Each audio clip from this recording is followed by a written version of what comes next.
आपण पाहत आहात RK न्यूज, बातमी तुमची, आवाज आमचा।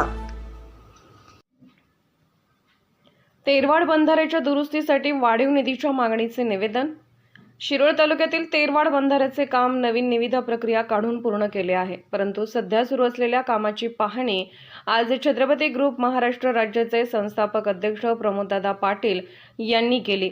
त्याचबरोबर सध्या सुरू असलेल्या पंचगंगा प्रदूषित पाण्याचीही पाहणी केली। तेरवाड, हेरवाड, टाकवडे भागातील ग्रामस्थांच्या वतीने छत्रपती ग्रुपला जाहीर पाठिंबा दिला असून सदर बंधाऱ्याच्या कामासाठी वाढीव निधीची मागणी शिरोळ तालुक्याचे विद्यमान आमदार राजेंद्र पाटील यड्रावकर यांच्याकडे जिल्हा नियोजनच्या बैठकीत दरम्यान करण्यात आली।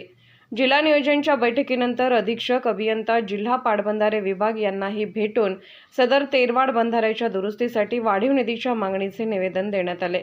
यावेळी विजय गायकवाड, जालेंदर सांडगे, संदीप बिरनगे, शीतल गायकवाड, अरुण भंडारे, विकी गायकवाड, रमेश वडर, अजित बिरंजे, उमेश आवळे, उमेश शेडबाळे, छत्रपती ग्रुप प्रदेश अध्यक्ष रोहित भाऊ मलमे, तालुका प्रमुख संदीप भाऊ पवार, तालुका संघटक संदीप भाऊ पाटील, विभाग प्रमुख प्रमोद भाऊ पाटील, चेतन चव्हाण, अमोल पाटील, प्रमोद मलमे, ऋषी कुरणे, सुजित जांभेकर, सिद्धार्थ कांबळे यांच्यासह पदाधिकारी यावेळी उपस्थित होते।